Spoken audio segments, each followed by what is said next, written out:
Hey everybody, this is Jason, Zombie Collector. Sorry, I'm gonna pull up some music. Pull up some music. Pull up some music real quick. I didn't realize this thing was gonna go live so fast. So live and in color. Put some music on to set the tone, set the mood. I don't know if you all will hear it, but I thought I'd go ahead and we got some Teen Wolf action. So what's up, everybody, ladies and gents? This is Zombie Collector Jason, or should I say, this is Jason, Zombie Collector Extraordinaire. This is what happens when you kind of like last second just go, you know what? I'll go live. I'm just that guy. I'm just so wild and crazy. I'm digging my new setup. You know, I got something instead of just a white wall behind me. I have some of my pops. I got some of my DVD and Blu-ray collection back there. You know, hardly anybody ever sees that stuff. I got a bunch of other Blu-rays and DVDs over to my right, maybe your left or whatever. But yeah, I mean, as you see now, look at that hair. Oh, I was trying to get it to stay up. It's kind of like a frohawk. Is that what the kids are calling it? But oh, look at that. That's cute. That's good. That's good. Look at that action. Maybe I can become a wrestler. There you go. That's a little bit more what I was shooting for. Oh my gosh. But yeah, man, I just kind of thought I'd pop on here and chit chat to my pops on. I mean, I wasn't super tired. I was getting ready to go to bed, and I thought, you know what? It's Tuesday night. Why not? Tuesday night tussle. We'll tussle a bit. We'll tussle and hang out and chit chat and see how things shake out. And if not, then I'll call it a night and go to bed. But I have a eventful tomorrow, I guess, with a few things, some personal things, nothing new, nothing too dire. But I wanted to talk. And some of you all saw my video I posted an hour or so ago. Kind of want to piggyback a little bit on that. And let me make sure I got my volume up okay. But I want to kind of talk a little bit about it. We'll share a bit. You know that I always appreciate the comments. You know, the thing I always find interesting is that, you know, I'll have some of the true believers when I do regular videos, talking about my collection or showing off something. And I always can count on those guys to comment, and that's awesome. I appreciate that. But I always find it, and I always find it, and it's amusing, I guess is the word I'm looking for, when I do a topic that has some possible controversial undertones in it. And, you know, then I get like, you know, really great responses. And I feel like though that's awesome. That's great. I mean, I appreciate that because, I mean, somebody really took the time to listen. And they might not agree with me, or they can agree with parts of it, and that's awesome, and that's great. You know, you always have a handful of people. Now, this one wasn't towards anybody's best buddy in the community. And so you don't have all these guys who don't ever show up to your channel except to try to challenge you. Like, those guys are just a bunch of crybaby scumbags. I can't stand guys like that. There's a 2 or 3 guys I can think off the top of my head who like never, ever comment on a video I ever do. But if I mention any of their little butt buddy friends, then they're like the first ones to comment and say, you know, boo-hoo about something. So since I'm not talking about anybody in the community per se, you know, I don't think those few people will show up and piss and moan on there. Hey, what's up, David? So, but you know, I really appreciate the great conversation, and that's what it is, man. To me, it's really important to have that good conversation, like well thought out answers or questions even back to me, and you know, people People a lot of times just can't let other people have their opinions. I feel like in today's society, we are so interested in having everybody think alike. Everybody has to feel the same way. No one wants to hurt another person's feelings. If they feel like you have slighted somebody, they get all extremely butthurt and they want to try to tell you how you're wrong and you're being rude, or you're ignorant, or you're misinformed, and people just don't let you just have your opinions, because most of the time when we get up here, we're just talking about our opinions. I've never think once I get up here and go, these are facts. My opinion. Well, to take something from the young generation, this is my truth. Because if you say something like that, then how can people take that away from you? So even though it's complete BS, and you can think it's complete BS, but if you just say it's my opinion, then it's like something that you can be challenged on. But if you say this is my truth, then people's like, well, what do I say about that? Well, because they don't want you to argue their truth, even though they know they factually have no truth to it. There's nothing factual in their truth. That's just something they've created in their mind to justify their thinking. And, you hear that with a bunch of like the AOCs of the world and all these liberal, ridiculous people who can't deal with facts. But it's kind of weird because it ekes into everybody's life. And then you have people come on here on YouTube on a baseball collecting thing is, well, you just don't understand. And, you don't know the whole story. And I'm like, no, really, there's facts here. Like, check the facts. And if you don't like the facts, then I'm just going to go with it's my truth, because apparently you can't handle it, So, hey, what's up, Steve? My favorite opening to any video anywhere is that one. Yo and hello. So, but I like Yo MTV Raps a little bit better. But, I do enjoy a good conversation with people, and I do enjoy that conversation back and forth with people. And, when you do when you do a video where you're showing off a care package or maybe even an eBay purchases, and unless that person is into what you're collecting, you're going to have hey, that's a cool card, or that's a nice pickup, or hey, what up, dude? What up, Steve? You'll be like, oh, that's a really cool slab. And I mean, all those are great. Those are all great. I appreciate it. But, let's be honest. Like, anybody can get onto somebody's video within like 30 seconds and then type out a 5-word sentence and then click right off your video and never watch the rest of it. Oh yeah, I haven't watched the Mike. Well, no, I'll tell you, I haven't watched the Mike O video in like about a year and a half. But I didn't watch the last 3. But I did comment on his last 3 videos, and they were shockingly positive comments, or not very controversial. But I thought, you know what? Just to extend that olive branch and show that I'm, such a great guy and showing my truth, I could be that guy. I could be a somewhat, tongue-in-cheek, guy, ha ha he he. But of course, no response, which I expected. That I don't expect anything from that guy. But I thought it was this my attempt to be like, hey, look at me, look at me go. But the thing is that when you do a video, and we all do this, I think that we all do it at some point in time, or we have it done to us, which is you might not watch every second or every minute of somebody's video. And I know I'm long-winded, and I know a lot of times I talk, so it's a 10, 12 minute video, and like 3 minutes of me, if it's even 3 minutes, maybe more, I'm just chewing the fat. And it might not have much to do with ball cards. But then you'll have somebody just say, oh, that's a nice card, or a nice pickup, or great Mattingly, and it doesn't mean anything. Like I said, anybody can say that. I can go to Bob's channel and be like, oh, that's a cool Pirates card, and he showed like all Von Hayes's, but I just assumed because he's a Pirates fan, he's going to show a Pirates card that he's going to know.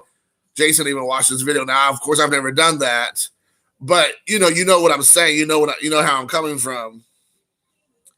Oh yeah, dude, and oh man, dude, I got that slam. That's a slam heard around the world, dude. That slam right there. So like when I watch people's videos, I literally watch them all the way through, even if it's a video I'm not that interested in. Like sometimes these guys, and it's nothing against like what is it? Collecting, the guy who does card collector.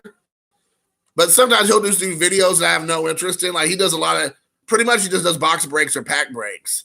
And I'm not a huge pack or box breaker. Like I just want to see the hits. So I don't need to see like a 40-minute video or a 20-minute video of you going through a bunch of 80s and 90s common cards. I just don't need it personally. Hey, what's up, Crunchy? That's just me personally. But like I'll have his videos on the background and I'll listen to them.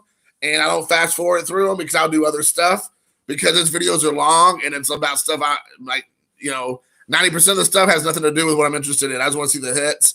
And I could fast forward to the very last 2 minutes, but I try to watch everything, even somebody like him who's a boxer pack breaker, But if you're talking about content, you're injecting your personality into your video. I'm all about that. You know what I'm saying? And then I know like Steve, Cubs fan, like showing off his Cubs cards and his T206s and things.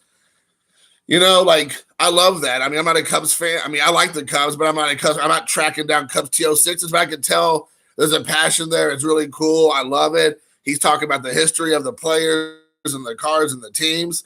Those are the things I can get on board with. David, even though he's an Astros fan, it's okay. Jesus still loves you. So I mean, it's I can tell you're a TTMer and you have a lot to offer. I just love that. What's up, John? For sure. I like to have people talk about PC cards, about collecting, about their passion, their hobby, not just breaking packs open. And if you're gonna break packs open, I just gotta be honest with you. You gotta do better. And I can't remember Classic Cards or Collecting Cards. What's his first name? I want to say Brandon maybe or Tony or something. I can't remember his first name. He's a great guy, man. He's a great guy, and I really like his positive attitude. But he does a lot of cool things. Like he'll show hits that he gets, and he'll show Eric. Thank you. That's it, Eric. Eric will show lots of we're looking for these cards. Like we're looking for these rookie cards. And I mean, he does try to make it different and fun. And he has a video game feel to it, which I do enjoy. But you could have it could be like the Swedish bikini team walking across the screen. And if we're just talking about 1988 Donruss packs being open, I'm tapping out, dude. I'm just not. I mean, even when I do 89 Donruss, I do a few packs. That's it. And that's me talking in front of the camera, chit-chat with you, having a good time, being silly. It's not just my hands showing you just a random card. It's hard to get involved in that. And that's not a knock at him at all. Because there's plenty of people who could be watching right now and be like, look at this fat retard up here talking about nonsense, And I completely get it. Completely get it. Hey, what up, Mikey Mike? So I totally understand. But, the thing is that to kind of talk a little bit about what I mentioned earlier in the video I did last a few hours ago, I should say, is that all of a sudden everybody's getting, oh yeah, there is a couple parallel sets. That's true. I need to go back and look for those. Those are probably like one hit out of 4 cases or something. Oh yeah, dude. I mean, here's the thing. You can say whatever you want, and you can spin it the way you want. If you're doing pack breaking and box breaking, the only reason you're doing that is to get subs and try to become YouTube famous. That's it. End of story. You're not doing it for any other reason. You're not showing off your PC cards. You don't really have a lot of knowledge of what you're showing or what you're seeing. You're just looking for the hits. And you're looking for things to either flip or to make money off of, or that's essentially it. I mean, because it doesn't even, you might be a collector in some respects, but a lot of times you're just trying to find that thing that's going to get you YouTube famous, and or at least you think you are. And I mean, that's what a lot of this boils down to. You got all these guys who just break on channel, and I mean, I have no interest in this guys doing that. There's only a few guys that I can watch break, and thank God they don't do it a lot. Is like Mike O. He's a perfect example. He'll break. Oh yeah, man. There anybody who says they don't do it for the views and the subs and all that stuff, they're just lying to themselves and trying to perpetrate a fraud, because that is not at all the case. Because here's the thing, if you're up there just breaking product and then you have 1,000 subs and you've only been doing it for 3 months, and then you got guys like, Bowman 53 and like Bink Scott and Bob Lewis, and I'm just trying to think of a few other guys like, David M and Vintage Guard Steve, who have a few hundred, but they actually are bringing knowledge and fun and entertainment and variety. Those guys don't hardly get any they don't get anywhere near the views or the subs. They're the only reason why is because they're not breaking hot new product. That's it. End of story. If you tell yourself anything else different, then you just kid yourself. I mean, that's what boils down to it. I don't know anything about Alico 3. I've never watched his channel. I don't even know his real name. I can barely spell Alico. But I mean, yeah, exactly. Exactly. Well, Steve, that's exactly the correct thing. I've been doing it for almost 3 years now, and I'm at like 400 and something subs. But I mean, here's my thing. If I wasn't like the Donald Trump of YouTube, as Bob called me today, then I probably would do a lot better. But because I'm opinionated, I'm strong-headed, bullheaded, there's probably other words that people would use for me. It is what it is. I'm aware of it, and I'm not saying that I would have thousands of subscribers. Don't get me, I'm not trying to say that at all. But I'd be doing a lot better than I am. But again, I don't do it for the subs. I do it for the community and the people that I actually know and like, Oh, yeah, dude. 100%, David. 100%, dude. Hey, what up, Brad? Without a doubt, dude, I know somebody was saying last year and a half ago when the first Hall of Fame thing rolled around, or the second time it came across, and it was a whole popularity contest with everybody's buddies trying to get them into the Hall of Fame and all that ridiculous popularity contest. You heard a lot of people saying, "I'd rather have 4 quarters than 100 pennies." And I don't know who said that first. I think Carter's Kids is the first person I heard say that, Steve. But I completely agree. I think we all would agree, but some people can't function that way. Some people have to feel like they need and want to be liked. They need and want to have a lot of subs and likes. Like it's some kind of unfulfilled hole in their heart that they need. And the only way they can get that high, so to speak, wink, wink, is by getting those oh, they really like me. They like me. It's like, when Jim Carrey in The Mask, when he wins the Oscar at the end, they're like, oh, and he's doing an Oscar speech. He's like, they like me. They really like me, or whatever. Maybe that's Ace Ventura now that I think about it. But anyways, but that's the thing. I don't care if people like me, but also, I don't purposely set out to be a jerk. I don't purposely set out to infuriate people or trigger people. But I mean, the thing is, nowadays you can't have an opinion without people getting butthurt, and it's ridiculous. I'm waiting for the comments on my video that I posted a few hours ago when I say that everybody thinks all of a sudden everybody thinks they're an expert, because they can watch some eBay listings and watch the sold section and go, oh, I'm an expert. I'm going to go do a video now about some vintage cards or some modern day cards or some prospects and their pricing, because I was able to read the sold listings on eBay for the last 3 months. And let me show you this cool graph I made. And I'm like, that's all of a sudden you're an expert now. All of a sudden you know all about it because you read an eBay listing. Well, good for you. Congratulations. What are you, 4th grade? Is this a 4th grade level of education you have here?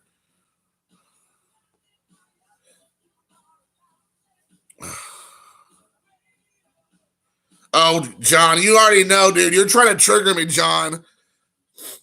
Oh my gosh, don't even do it, dude. You know how I feel about Jab's family. Oh my gosh, my eyes starting to twitch. Oh, Alan, I know you get butthurt. You can't handle the truth.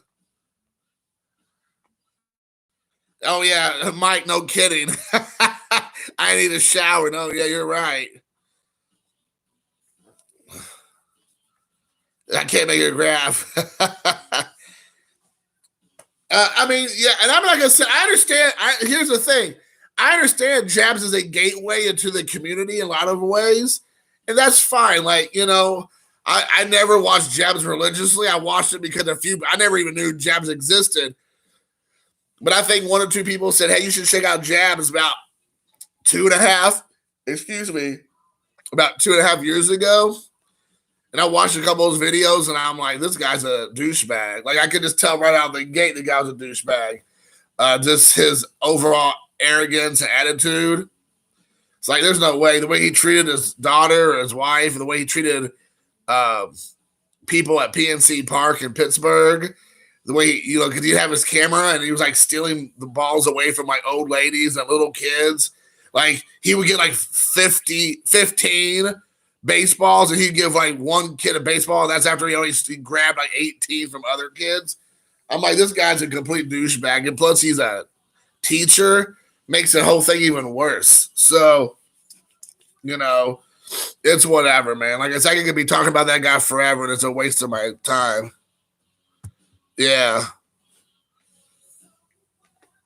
But if you have an opinion that people don't like, all of a sudden, like, people get, they think they don't want to listen to actually what's being said. They think that you're the person who has some kind of agenda. And it's like, no, this person's a douchebag. This person is a dick. This person has an ulterior motive. Or maybe a lot of the times people on these channels, or maybe comment on my channel or my videos, will talk about things they don't even know about. Like, literally have no idea. They're like a friend, or they think they're a friend or a viewer of a certain channel or a certain person for the last like 3 weeks or 5 months. And I'm like, dude, I've been around for 3 years. And in some cases, for some people, been around 6, 7, 8 years.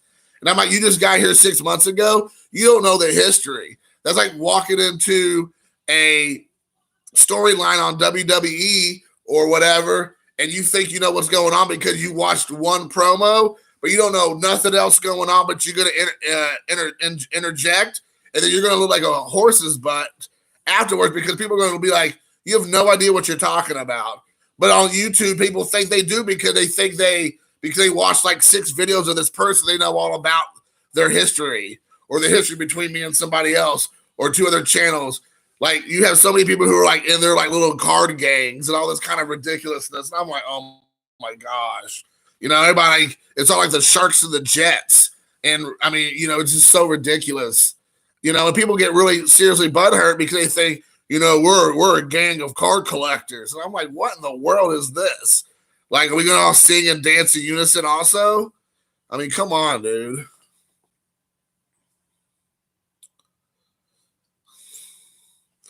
Right, like,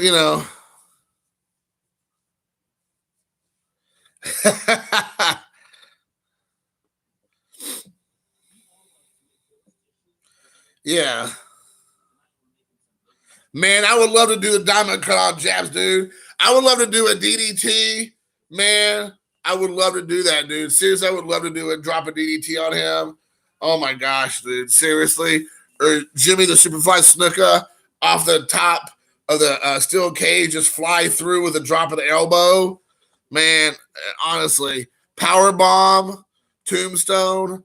There's all kinds of ones I love to do, man, for real. Because he seems so child. 8 years, Brad. Man, that's crazy, dude. Yeah, I never got involved with that, dude. There's no way. I couldn't do it, man. The stunner, yeah, right. Rikishi, when he would stick his butt in people's faces and shake his butt or whatever, and you have to sit there with your mouth and nose and side of his butt. Oh man, that was a tough way to go. That was a tough one to go. Man, I watched a video today of Gangrel on YouTube. I watched an interview he gave. Man, what an interesting fella. Really like that guy. He was like the first guy who played like the vampire gimmick during most of the Attitude Era. Man, he was a really interesting character. JYD, man, Brutus the Barber. Dude, of course, I love Brutus the Barber Beefcake. I watched an interview with him today. Man, JYD, way too young, man. Died in a car crash.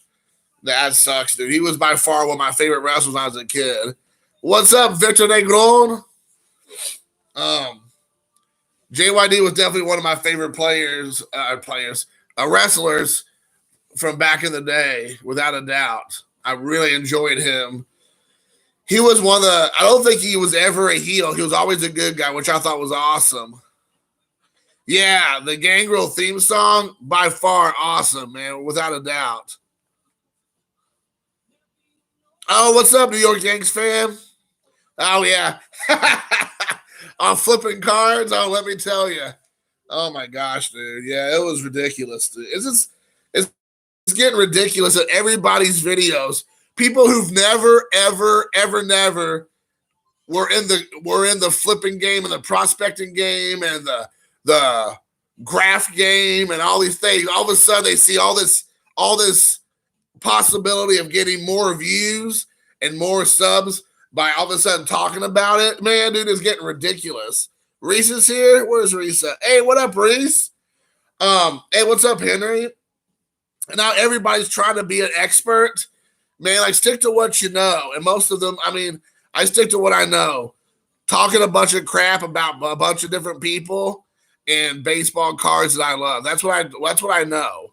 I can't promise a lot of other things, but that's what I know. Stick to what you know, man. Because it's painfully obvious a lot of people are just doing this they're just doing it for trying to get some kind of like, look at me scenario. And it's just old, man. Man, Bob Lewis, dude. Bob Lewis, man, he just sold himself. Bob Lewis sold himself a couple Jordans, man. He made a killing on a couple graded Jordans that he had. And I mean, definitely I agree. If you don't have any attachment to some Michael Jordan cards, today's the day, man. It's time.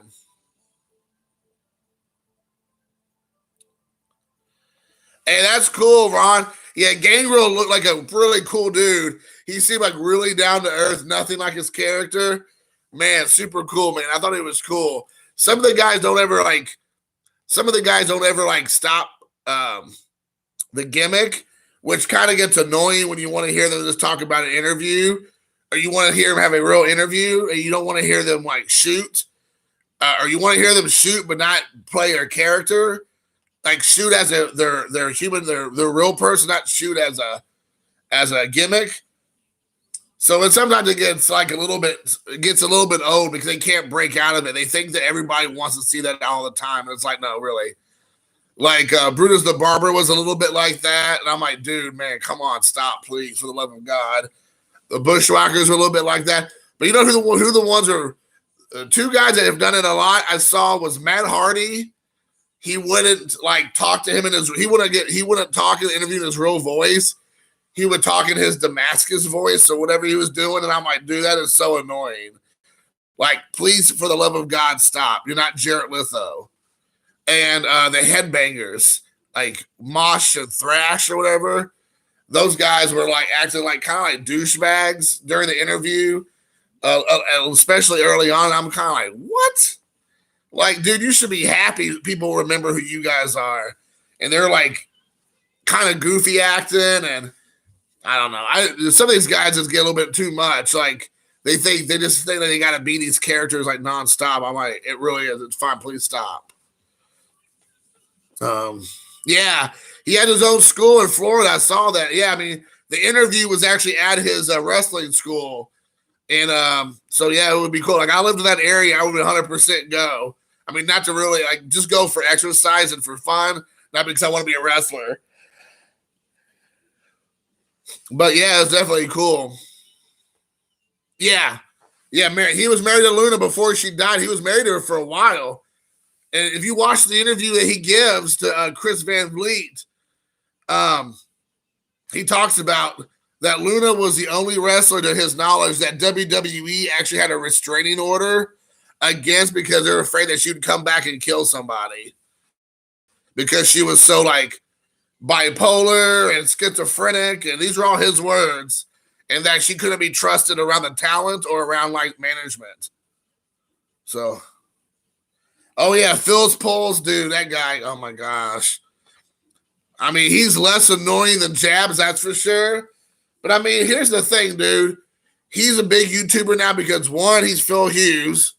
It goes without saying it. Two, he's cracking a product that's like so expensive to the normal person, and that's the reason why he's popular.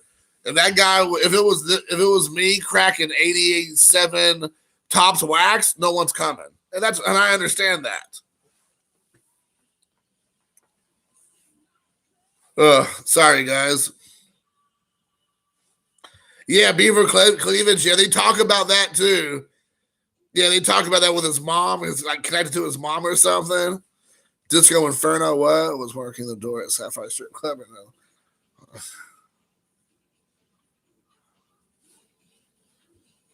Oh, that's awesome with Disco Inferno and Yokozuna. Oh man, that is so cool. That is Oh yeah, and the cool thing is that the interviewer Chris, he ends up taking Gangle's finishing move, kind of like his DDT that he does. That was awesome, man. That was really cool. He showed he does it. I mean, it was legit. He interviews John Morrison, and John Morrison teaches him how to do some stuff off the ropes. That was pretty cool. I mean, he's a great interviewer. I mean, fantastic. So for sure. Greg the Hammer Valentine. I don't know. He interviews Greg the Hammer Valentine, and he slaps the guy. He takes a chest slap or hand slap across the chest. Dude, Greg the Hammer Valentine's probably like 60 years old. He doesn't look like it. He looks a lot younger, shockingly. And he slaps this guy across the chest, dude. It is like, ow, that sucks. I mean, he hit him hard. It was crazy.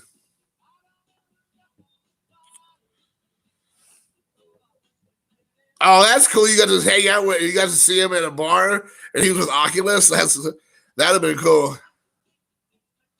That'd been cool to hang out with Greg the Hammer for sure. Was it the Godfather with the whole train? Was that who you're talking about?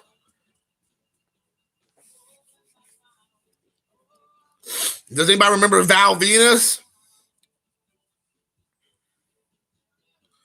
Oh yeah, dude, MLB. I mean, here's the thing. I mean, I'm sure Phil's a multi-millionaire. I mean, he played for, 5 or 6 years at least, and he played for the Yankees. I mean, I'm sure he's a multi-millionaire X amount of times over. I mean, I'm sure he's making tons of money already off of YouTube. He's not even been on, I don't even think, a year yet. Maybe even, I don't think he's even been on 6 months. For sure.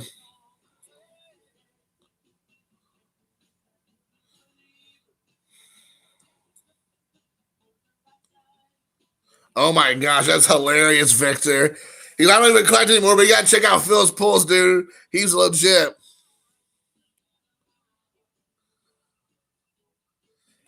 Yeah, I remember. Yeah, I remember Trump. Trump had a storyline with WWE there for like about a year or so. I mean, I think isn't Trump. I mean, I don't. If he's not yet, he'll be elected to the WWE Hall of Fame for sure. You already know that's going to happen. That's definitely going to happen.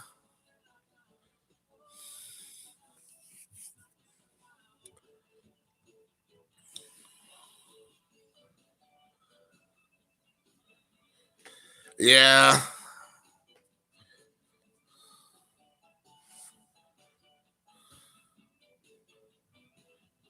Oh, I know about. Yeah, yeah, you're right. He looked older 20 years ago. Some of these guys, like Jimmy Gunn, is that what? Yeah, is no Billy Gunn. Billy Gunn.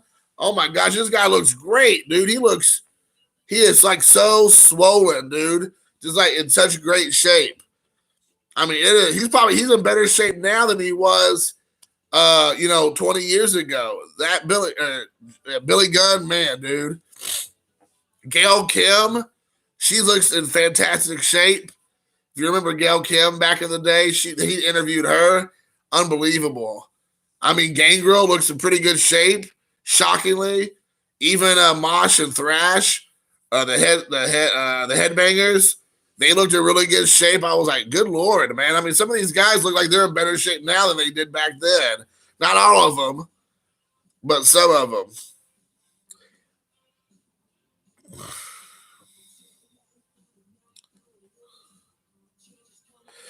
he he was at Walmart. That's hilarious. I would 100% try to talk to any of those guys. Hello, ladies. Who said that? I want to go back and see. I missed it. Hello, Alan. Okay, David. I'm already. All right. No, I'm not going to censor anybody.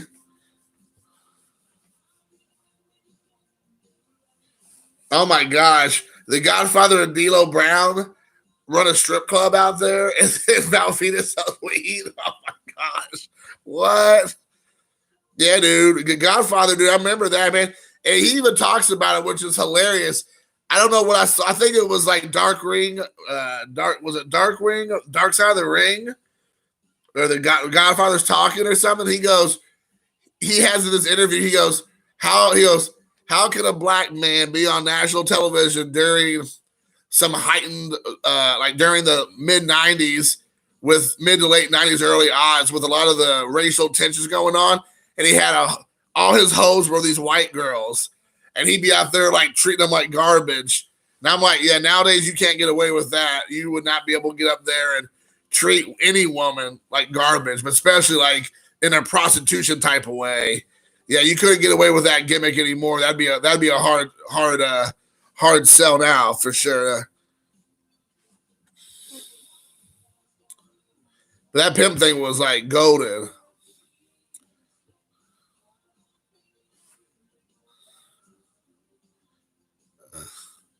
Oh, Bobby Lashley and Trump. Yeah, he might as well. Oh, I know, dude. Buff Bagwell. Did you all know that Buff Bagwell was a gigolo? I was just watching about. I just watched an interview with him, and he was on a TV show called Gigolos that apparently was on Showtime. But he actually says that he was getting bookings from women who would take him out and show him a good time. And I'm like, that's called prostitution. And I was like, what? And he was just talking about like it was just normal. That was his side hustle. He would wrestle independent and then work as a gigolo on the side. I was like, wow. Yeah, Gail Kim is hot. She's married to that Chef Irwin guy, the British guy that was like something Irwin, like I don't know what his first name is, but something Irwin, something Irvin. But Gail Kim's married to him as an older British, like the British chef. So yeah, but Gail Kim is pretty hot, that's for sure. Her and I are the exact same age, which is kind of cool.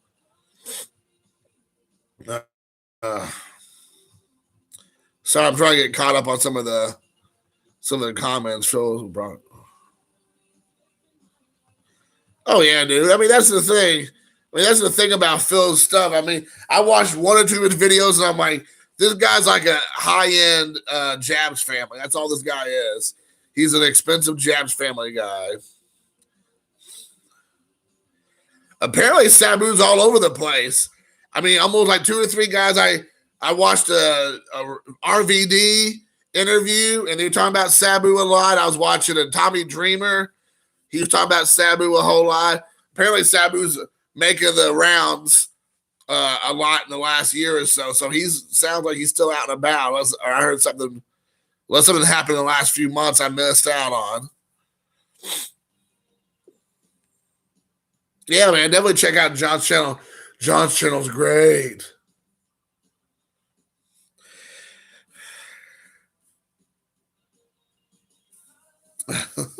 Oh yeah, oh Ivory, yes.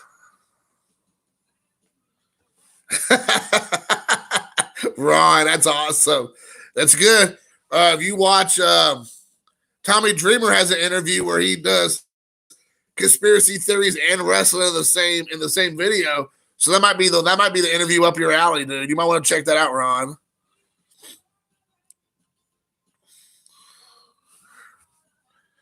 Oh man, I love watching Glow, dude.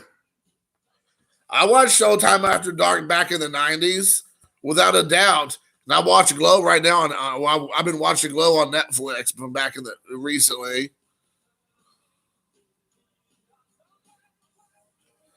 Yeah, dude, that's crazy, dude. I did not know he was doing that kind of work from back in the day. They don't call him Buff for no reason.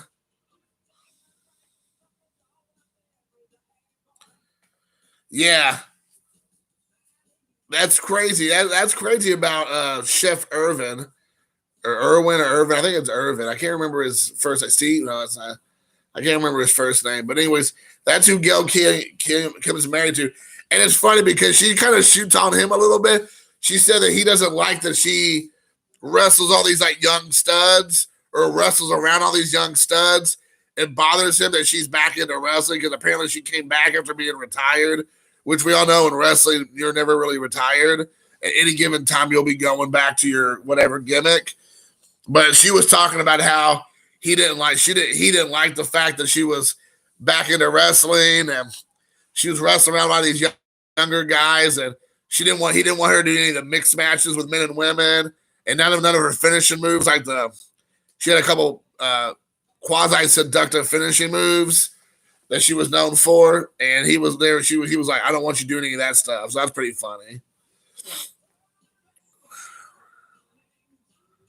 That's hilarious. He ran into Sabu at Walgreens. Yeah, it was accident. You saw him on an accident, Ron, in an adult video.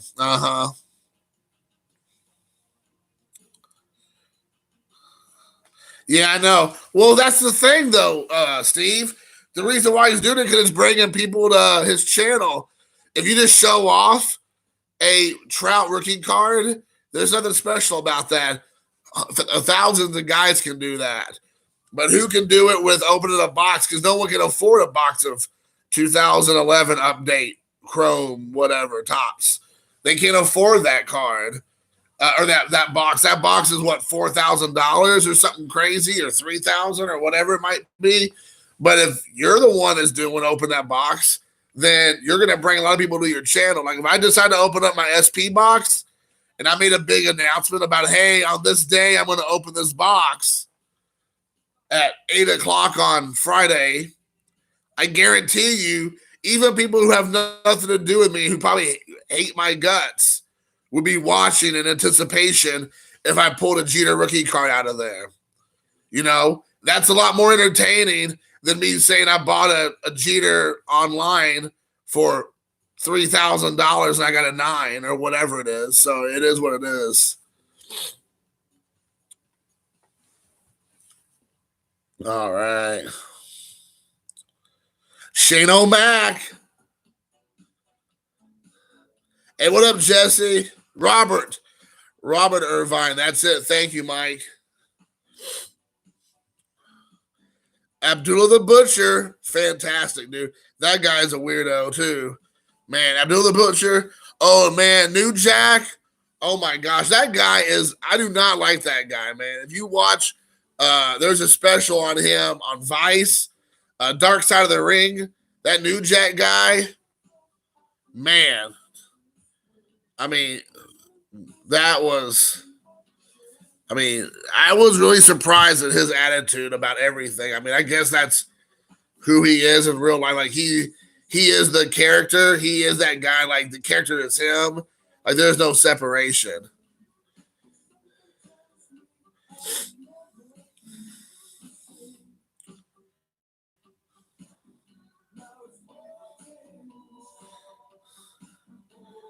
Yeah, I agree with you. I don't believe everything I hear either. That's true.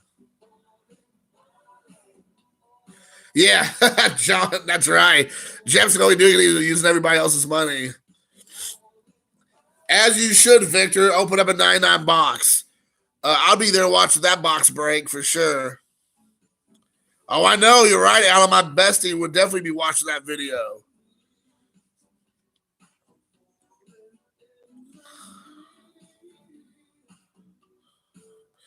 All right. Thanks, David. I want to hear it. Oh, yeah. I love the Miz, dude. Dude, that guy is like, seriously.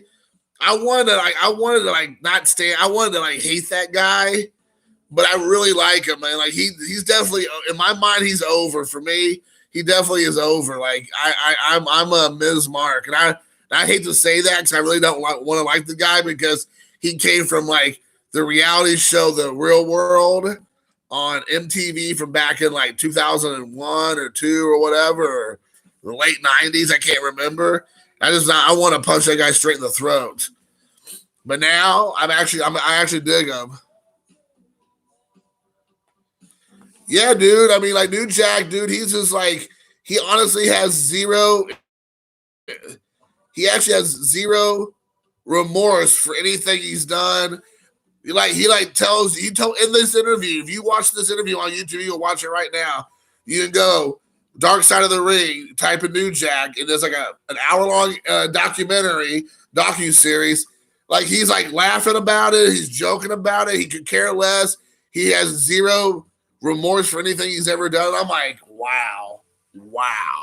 This guy. All right. Oh my goodness. Yeah, Bruiser Brody. Yes. And Abdullah the Butcher, that one. That's a really good one.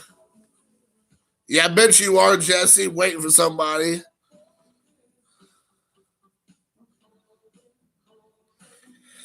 Yeah, I agree. Yeah, Ron, 100%, dude. I cannot stand Stacy Keebler. I remember when she was dating George Clooney for real. I was like, wow, there you go. I mean, it didn't end up lasting, but that was a pretty for her. That was probably her like she hit pay dirt for sure. Yeah. I think he would stab you. I think Here's the thing: the people that he tried to kill, I'm just throwing out there.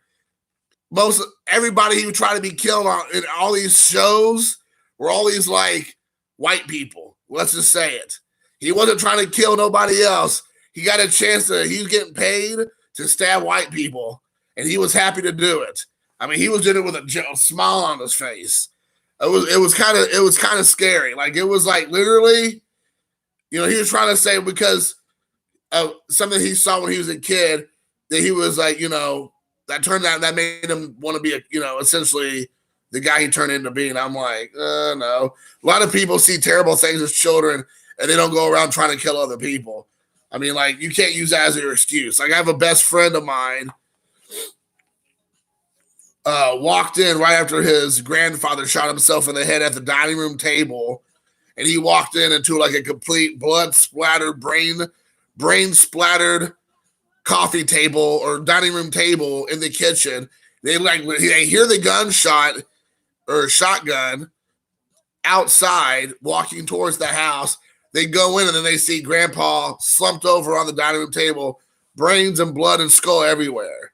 And he was like 10 or 8 or whatever. He didn't turn into a psychopath killer, quasi wannabe killer. So you can't use that stuff as your excuse. Because then everybody's going to be saying stuff like that.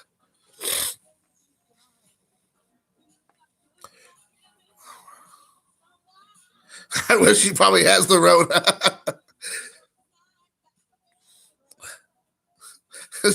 To crash Holly Taiwan. I don't know anything about that. What? Bruiser Brody, David Von Erich? I did not know. I didn't know anything about that conspiracy. What? But the Von Erich family, everybody except Kevin, was it Kevin? All end up dying. Either they killed themselves or got killed. That is crazy. I mean, like completely out of control. Except I think Kevin's the last one.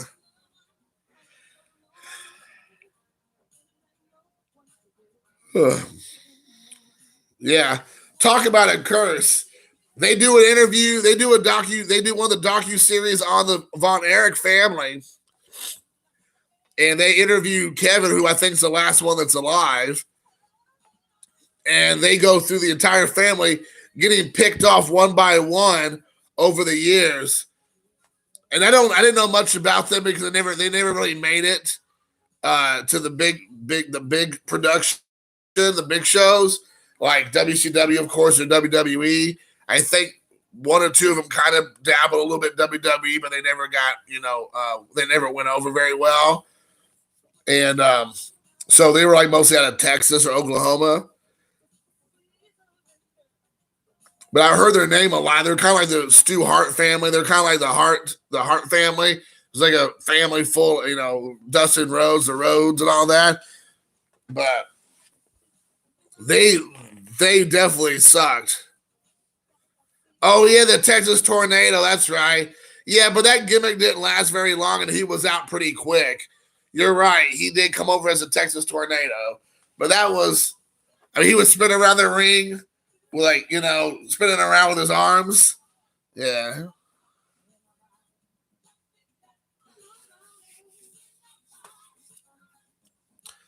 Yeah, he hid that for like years. They talk about that. You're right. But Kerry and the Texas Tornado, whatever one he was, I can't remember. Um, they were there, but they weren't like big stars. They're like mid card guys, and that's probably being generous. For sure. Oh yeah, the British Bulldog, is it Davy Jones or Davy Smith? Is that what it was? Davy Smith. I remember the British Bulldog and the Boss Man. Yeah, Big Boss Man. Man, that sucked. That's true. They talked a lot about the Carrie and the whole foot thing in the documentary. I'm telling you, if you have not watched it, you need to go check it out on YouTube. They show the whole episode of the Von Erich family. And I would be like kind of just like halfway paying attention. It was very interesting. Yes. Davy Boy Smith and the Dynamite Kid. There it is. Davy Boy Smith. I couldn't remember what it was, but yes. Yeah, British Bulldog. I mean, he was just mad. But the thing is, if you remember British Bulldog when he first started out, he was really small. It was like Barry Bonds going from like the Pirates to the Giants. You had Davy Boy Smith starting out. He was obviously in great shape, but then he like blew up and he became huge, like Scott Steiner, huge. Like Scott Steiner, when he started out, he was like a pretty skinny, healthy build. And then all of a sudden, Scott Steiner just got like, it was like you could hide a whole family of Eskimos around in his muscles. He was so huge. The Freebirds, yes. I forgot about them. The fabulous Freebirds. Steve Richards, I don't know about it. Who did he go by? Steve Richards?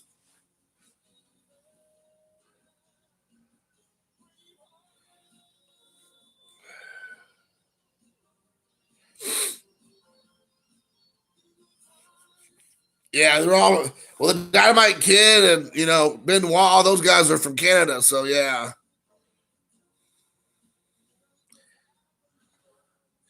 Yeah, Barry. Yeah, you're right. Randy Orton, the Legend Killer, right? I was never a big fan of Randy Orton's. I always thought he was kind of like, like he was kind of like the early 2000s or the mid 2000s Roman Reigns for me. Like they try to keep making him a big star, and he was popular with the fans. But I did not like Roman. I don't like Roman Reigns either. But I did not like Randy Orton. I was just kind of like, he was all right, I guess. But yeah, I really couldn't get into him too much. I don't remember him. I don't remember Steve Richards.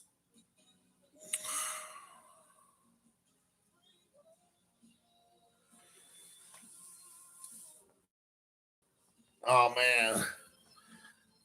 You know, it's something I don't know if I don't know if I told anybody this before, but I just found I'm friends with him on Facebook, like his real friend, like his real Facebook page, not his like fan page. Um, but Kevin Thorne, or he sometimes went by Mordecai.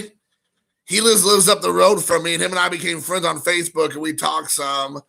And he just lives towards the Indianapolis area. He has a house not too far from my house, and he's always in the area doing like cool things for like the schools and all that. But I've been trying to get him to. I'm trying to set something up where he'll get interviewed by Chris Van Vliet. Because I'm like, hey, I can set that up if you want.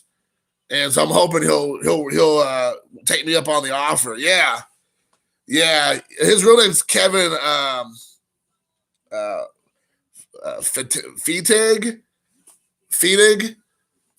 Kevin Feig, Feigig or something. I can't remember. It's kind of Kevin Feig is his real name, but he went by Mordecai in WWF, and then I think Kevin Thorne. But yeah, he just lives up the road from me. But he brings in lots of cool wrestlers to do special things around here. So they'll do autograph signings. So I'm trying to, now with everything going on with the corona, they stopped doing it. But I'm hoping they'll do another show, and I'm going to go check him out, hang out with him a little bit. Yeah, he's a cool guy. He's actually a real estate agent now. He sells houses.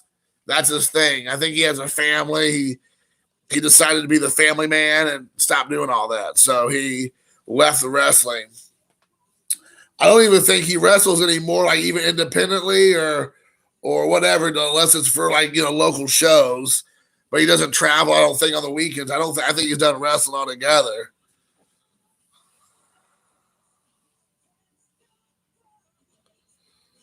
I didn't know who Greg Jeffries was. Come on, dude. The Astros should be on SmackDown. Oh my gosh, that'd be awesome. I would love to see Rey Mysterio Jr. 619 Altuve and Bregman and Correa and Verlander and whoever else I can't think of. I just like to have them just like 619, all those guys. Oh, that'd be awesome, dude. I would love for that to happen.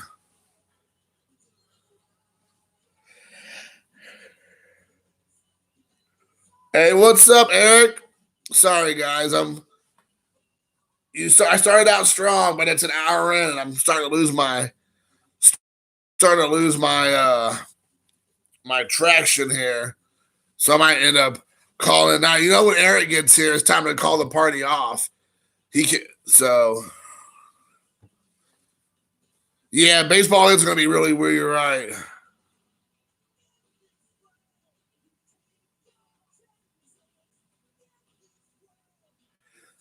Rey Mysterio lost his eye. I heard Rey Mysterio might be getting let go, or his contract's almost up, or he was upset that he didn't win Money in the Bank, and I guess he was maybe told he was going to win Money in the Bank, and he didn't win. So I heard he wants out of his contract. Man, if he gets out of this contract, I'm like hoping so bad that he goes to AEW, because I think Rey Mysterio, even if he was came out as a producer or a manager, or like just like he only rests a little bit, he'd be a great asset to them. So Hornswoggle versus Altuve, yes. I got my money on Hornswoggle for sure.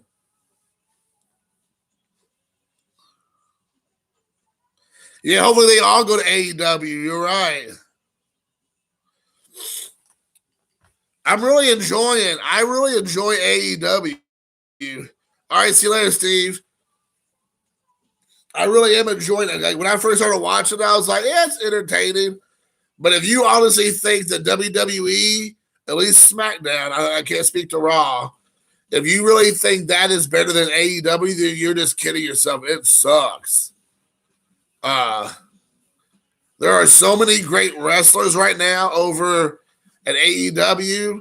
Like some newer guys, and some older guys. I like Swagger, Jericho. I like Hikaru Shida. the Japanese girl wrestler. I like Britt Baker, DMD, Dr. Britt Baker, DMD. She's awesome. I like Dr. Luther. I like Garby, not Allen. What's his name? Darby Allen. Darby Allen's awesome. Murder Hawk. Super cool. So there's a lot of guys I like. Oh, here we go. Over the top, baby. I don't know. I don't know. What's Luke Harper's other name? Does he go by a different name? I don't know that name, Luke Harper.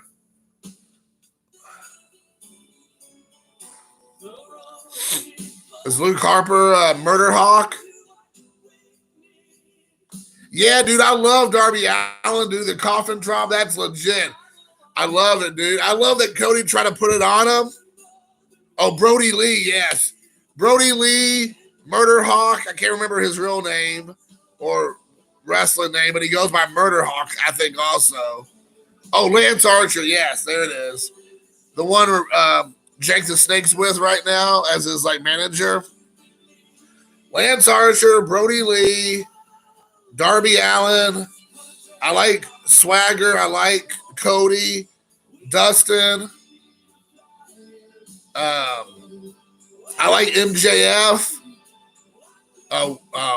Was it Warlow? I like Warlow. He's a cool character. Now the girls I like I said, Britt Baker, and I like Riho and Hikaru. Yeah, there's a bunch of them I like on there. So yeah. Oh, was he? He was in the Wyatt family. Okay, I did not know that. Yeah, he has a great look. Brody, that Mr. Brody Lee, I like him a lot. I didn't know anything about him either. And I like Pentagon Jr. and Ray Phoenix. They don't use those two guys enough, man. Because I used to watch both of them on Lucha Underground. And Lucha Underground really promoted Pentagon Jr. and Ray Phoenix. And I don't feel like they're using them as much I see that stupid wrestler, the guy who's playing gay, the Concrete Rose, whatever that person's name is. They play that guy up more than they play up actual real wrestlers that aren't trying to do some like his only gimmick and he's gay. Like, you know, like I'm just like, what is that gimmick? Like he sucks as a wrestler. Like I'm like, get him out of there. Quit trying to put him over. Like he's awful. Like Ray Phoenix and Pentagon Jr. deserve a way more screen time than whatever that person's name is or whoever that person is. Like sometimes it just makes you scratch your head and go, you have actual legit superstar wrestlers that are playing like the, you know, like the low card, not even the mid card, but they're like on roster. But then you play some of these guys, and then they have a lot of going for them, and then they put other guys in front of them. I'm like, what are you doing?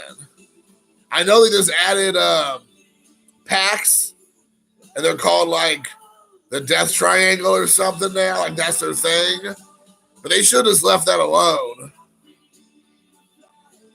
They should have left that alone. Let them be a tag team, or let them go back to singles. But yeah, I don't like sometimes what they're doing with that. I'm just like, what in the world? But whatever. But hey, guys, I'm gonna get off here. My computer show that I don't have any. I'm down like less than 8%. So thanks for watching, guys. I appreciate it. Until next time, toodles.